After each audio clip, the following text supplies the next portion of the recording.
जय माता दी। दिव्य भागवत पुराण की यात्रा में आप सभी का स्वागत है।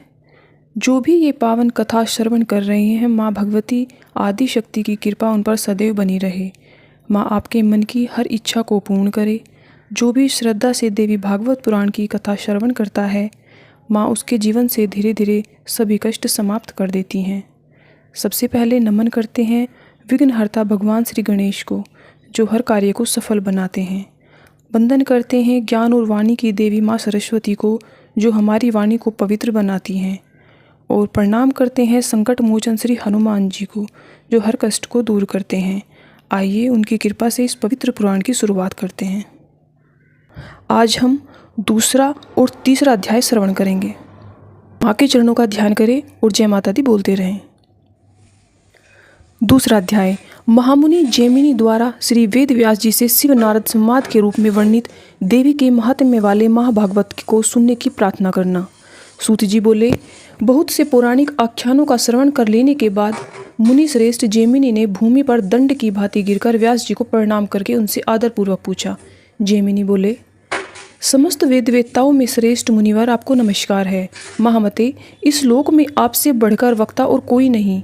मुनि, आपके मुखारविंद से पुण्यमयी कथा सुनकर मैं कृतार्थ हो गया हूँ, इसमें संदेह नहीं है।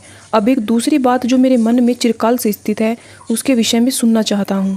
जगत के आदि में उत्पन्न भक्तों के दुर्गम कष्टों को दूर करने वाली तीनों लोकों की माता नित्य स्वरूपा सच्चिदानंद स्वरूपणी जो भगवती दुर्गा है, ब्रह्मा आदि देवताओं के लिए भी दुर्लभ, जिनके दोनों चरणाविंदों को अपने हृदय कमल पर धारण करते हुए विश्वेश्वर शिव स्थित हैं, उसके अनुपम महात्म्य का आपने जो संक्षेप में वर्णन किया है, उससे मेरी तृप्ति नहीं हुई है। अतः महाभाग, अब आप उसका विस्तार से वर्णन करने की कृपा कीजिए। मुनि श्रेष्ठ, आपको नमस्कार है। यह मनुष्य शरीर अत्यंत दुर्लभ है। अनेक सैकड़ों जन्मों के बाद इसे प्राप्त कर जिसने उस भगवती महात्म्य का श्रवण नहीं किया, उसका जीवन व्यर्थ है। उनका वह वचन सुनकर सत्यवती पुत्र व्यास जी ने मुनिवर जैमिनी की प्रशंसा करके उनसे कहा।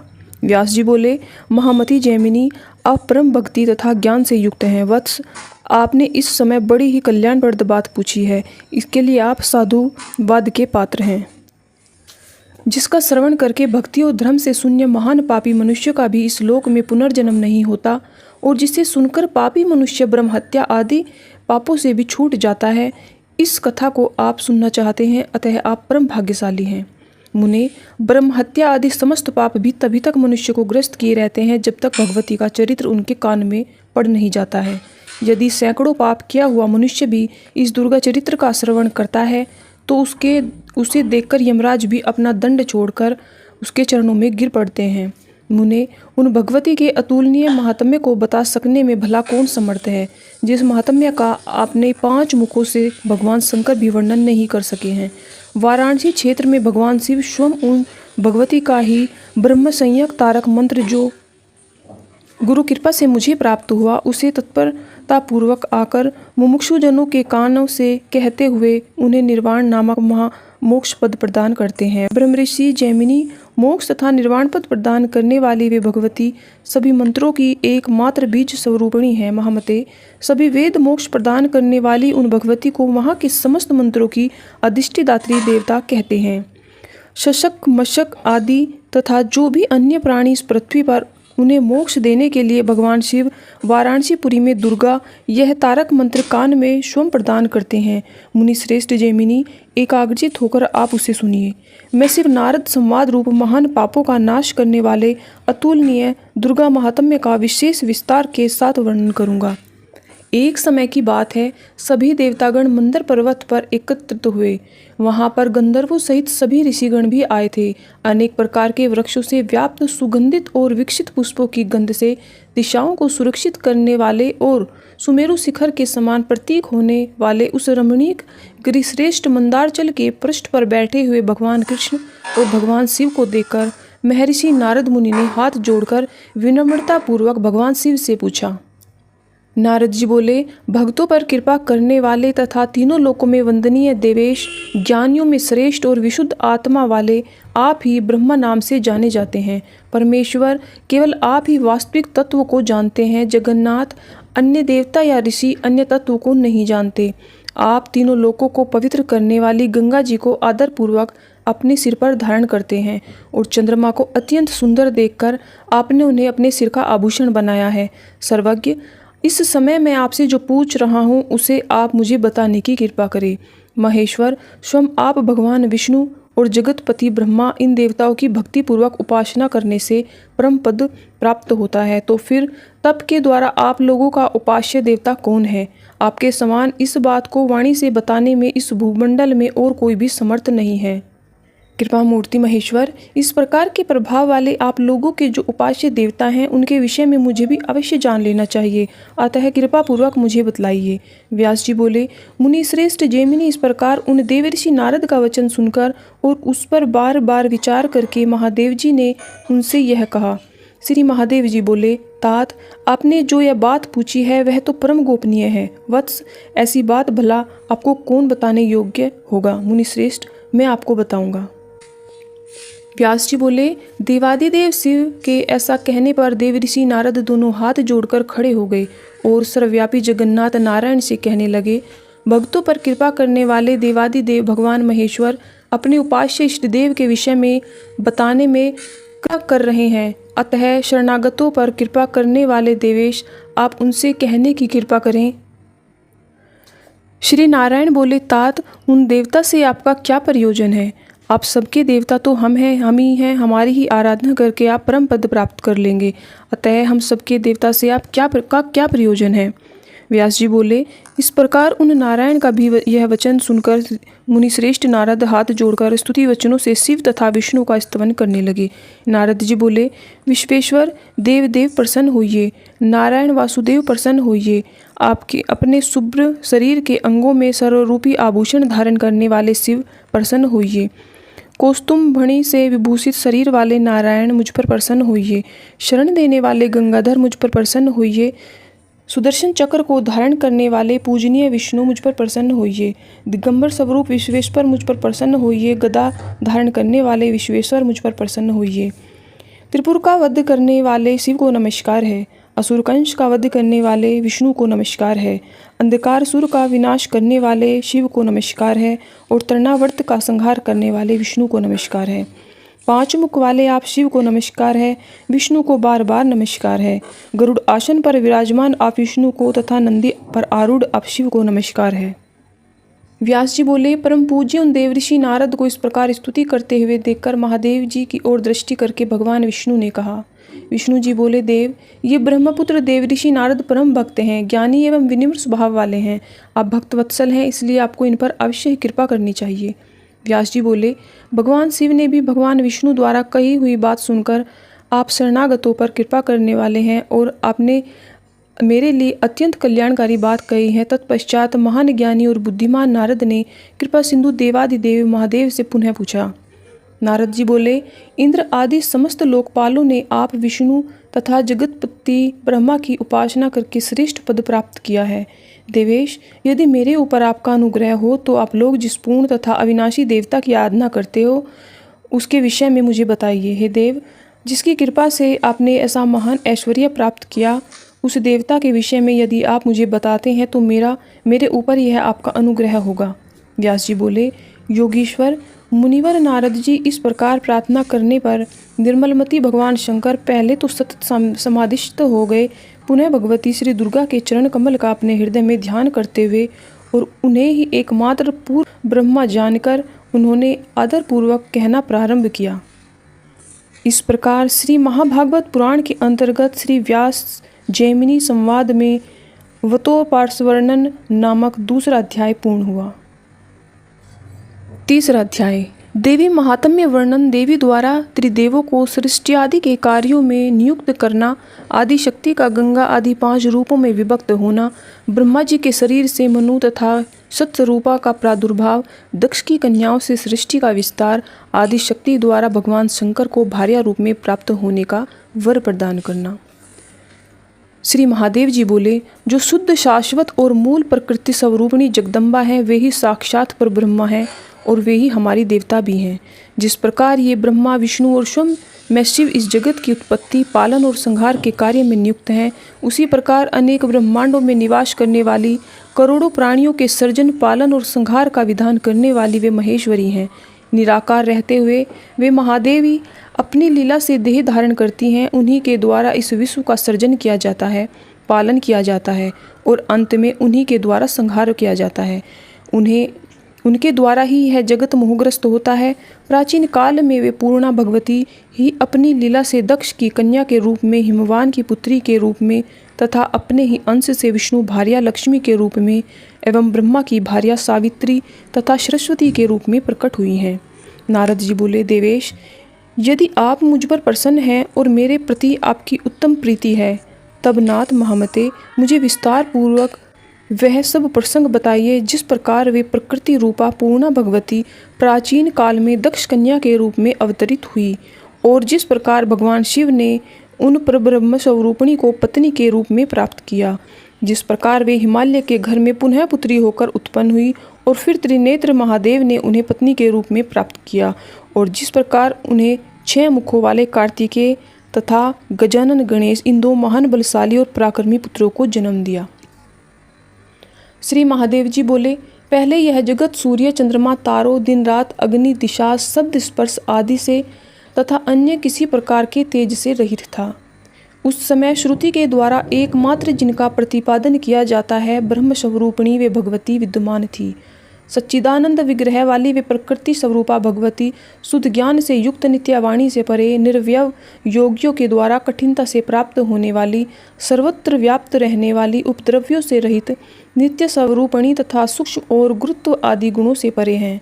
उन भगवती की सृष्टि करने की इच्छा हुई। उसी समय रूप रहित होते हुए भी प्रकृति स्वरूपी उन पराम्बा ने अपनी इच्छा से शीघ्र ही प्रसन्नतापूर्वक रूप धारण कर लिया।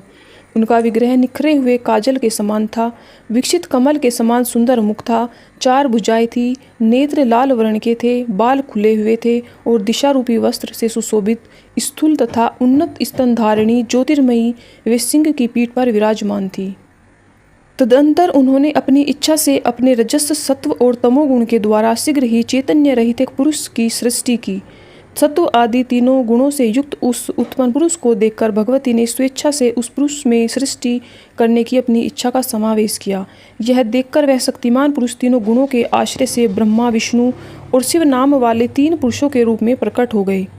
इस पर भी सृष्टि हो रही है, ऐसा देखकर उस भगवती ने उस पुरुष को जीवात्मा और परमात्मा इन 2 रूपों में विभक्त कर दिया। इसके बाद वे प्रकृति अपनी इच्छा से स्वयं अपने को 3 भागों में विभक्त कर माया, विद्या और परमा इन तीनों रूपों में प्रकट हो गई। प्राणियों को विमोहित करने वाली जो शक्ति है वही माया है और संसार को संचालित करने वाली तथा प्राणियों में स्पंदन आदि का संचार करने वाली जो शक्ति है वह परमा कही गई है। वहीं तत्व ज्ञानमयी तथा संसार से मुक्ति दिलाने वाली भी है। माया के वशीभूत जीव जब उस परमा शक्ति की उपेक्षा करने लग गया, तब मुने मोहात्मिका उस माया का आश्रय ग्रहण करने वाले वे पुरुष भी विषयों के प्रति आसक्त होने लगे। मुनि श्रेष्ठ, उस समय वे उस माया के प्रभाव से अत्यंत प्रमत्त हो गए। तीसरी जो पराविद्या है वह स्वयं गंगा, दुर्गा, सावित्री, लक्ष्मी और सरस्वती इन 5 रूपों में विभक्त हो गई।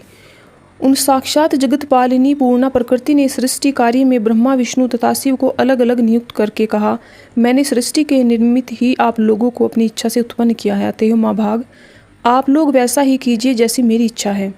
ब्रह्मा अनेक प्रकार के विचित्र तथा असंख्य स्थावर और जंगम प्राणियों की निर्बंध भाव से उत्पत्ति करें। विशाल भुजाओं वाले बलशालियों में श्रेष्ठ विष्णु जगत को शुद्ध करने वाले दुष्टों का संहार करते हुए सृष्टि का पालन करें और अंत में जब मेरी नाश करने की इच्छा होगी तब तमोगुण युक्त शिव संपूर्ण जगत का नाश करेंगे। अब तीनों पुरुषों की सृष्टि आदि तीनों कार्यों में एक दूसरे की सहायता भी अवश्य करनी चाहिए। मैं सावित्री आदि 5 श्रेष्ठ देवियों के रूप में विभक्त होकर आप लोगों की पत्नियां बनकर स्वेच्छापूर्वक विहार करूंगी और सभी प्राणियों में नारी रूप धारण कर शंभु के सहयोग द्वारा स्वेच्छा से सभी प्राणियों को जन्म दूंगी। ब्राह्मण, अब आप मेरी आज्ञा से मानुषी सृष्टि कीजिए, नहीं तो इस सृष्टि का विस्तार नहीं हो पाएगा। ब्रह्मा आदि से ऐसा कहकर वे प्रकृति स्वरूपिणी प्रात पर महाविद्या उनके देखते देखते ही अंतर ध्यान हो गई और उनका यह वचन सुनकर ब्रह्मा जी ने सृष्टि कार्य आरंभ कर दिया। इधर भगवान महेश्वर उन पूर्ण प्रकृति को पत्नी रूप में प्राप्त करने के लिए संयत चित्त होकर भक्तिपूर्वक तप के द्वारा आराधना करने लगे।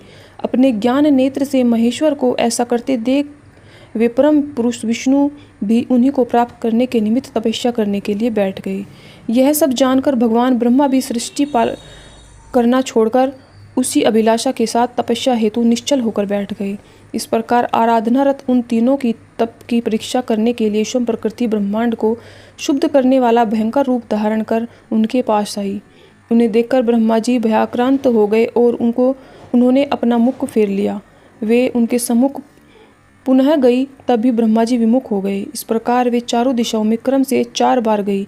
इससे अत्यंत डरे हुए वे ब्रह्मा 4 मुख वाले हो गए और भय से सत्रस्त होकर वे तपस्या छोड़कर उसी समय वहाँ से भाग गए। इसके बाद महान भय उत्पन्न करने वाली वे प्रकृति वहाँ पर शीघ्र पहुँची जहाँ परम पुरुष विष्णु एकाग्रचित होकर तप कर रहे थे। उन्हें देखकर 1000 सिर 1000 नेत्र तथा 1000 पैरों वाले वे विष्णु भी उस समय भयभीत हो गए और तपस्या छोड़कर आंखें बंद किए हुए जल के अंदर प्रविष्ट हो गए।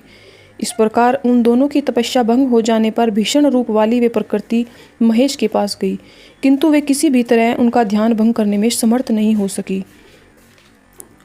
अपने विज्ञान विशेष से भगवान शिव भयंकर रूप वाली देवी प्रकृति को परीक्षा के लिए आई हुई जानकर समाधि में ही बैठे रहे। उनसे अत्यंत प्रसन्न हुई प्रकृति स्वरूपिणी श्रेष्ठ भगवती जो गंगा स्वरूप में स्वर्ग में स्थित है, भगवान शिव को देवी पूर्णा के स्वरूप में प्राप्त हुई। उन्होंने अपनी पूर्ण प्रतिज्ञा के अनुसार अपने अंश से सावित्री होकर पति रूप में ब्रह्मा जी को प्राप्त किया। महामते इसी प्रकार उन्होंने अपने ही अंश से लक्ष्मी होकर विष्णु को पति रूप में प्राप्त किया और अपने ही अंश से सरस्वती के रूप में वे भगवती प्रतिष्ठित हुई। इसके बाद महामते समाधि भंग हो जाने के बाद उन लोक पिता महाब्रह्मा ने पृथ्वी आदि महाभूतों तथा अन्य तत्वों की उत्पत्ति करके मरीचि, अत्रि, पुलह, क्रतु, अंगिरा, प्रेचेता, विशिष्ट, नारद, भृगु और उल्लतस्य इन 3 10 मानस पुत्रों का सर्जन किया। महामते ये सभी 10 पुत्र समान गुण वाले प्रभाव वाले थे। इसके बाद उन्होंने दक्ष आदि प्रमुख प्रजापतियों तथा मनुष्यों की उत्पत्ति की। तदंतर उन्होंने मानसी पुत्री संध्या और मनोभव कामदेव को उत्पन्न किया तथा पुनः स्वर्ग मृत्युलोक एवं पाताल लोक में स्त्री पुरुष को विमोहित करने के लिए कामरूप उस पुरुष को स्वयं नियुक्त कर दिया। प्रजापति ब्रह्मा ने सभी प्राणियों में भी मोह उत्पन्न करने के उद्देश्य से उन्हें पुष्पमय धनुष तथा पुष्पमय 5 बाण प्रदान किए। तत्पश्चात ब्रह्मा जी ने उन्हें अपने उत्तम शरीर को 2 भागों में विभक्त किया। उनके शरीर के बाएं आधे भाग में सतरूपा नामक सुंदर रूप वाली स्त्री उत्पन्न हुई और दाएं आधे भाग से स्वयंभू नाम वाले मनु उत्पन्न हुए। उन्होंने कामदेव के 5 पुष्प बाणों के आहत होकर मनोहर मुस्कान युक्त उस सुंदर अंगों वाली सतरूपा को भार्या के रूप में ग्रहण किया। मुने तत्पश्चात उस स्वयंभू मनु ने उस सतरूपा से 3 कन्याएं तथा 2 पुत्र उत्पन्न किए। देवऋषिवर वे आकृति, देवहूति और प्रसूति नाम की कन्याएं थी तथा प्रियव्रत तथा उत्तानपाद नामक पुत्र थे। उन्होंने आकुति नामक अपनी पुत्री रुचि प्रजापति को, मध्यमा पुत्री देवहूति ऋषि कर्मद को तथा सुंदर रूप वाली तीसरी पुत्री प्रसूति दक्ष प्रजापति को समर्पित कर दी। कर्दमन ने देवहूति से अरुंधति आदि 9 पुत्रियां उत्पन्न की। वे पुत्रियां वशिष्ठ आदि ऋषियों की भार्याएं हुई। प्रजापति दक्ष की 14 कन्याएं हुई। अदिति, दिति, दनु, काष्ठा, अरिष्ठा, सुरसा, तिमि, मनु, क्रोधवशा, ताम्रा, विनीता, कृदु, स्वाहा और भानुमति ये उन कन्याओं के नाम कहे गए हैं।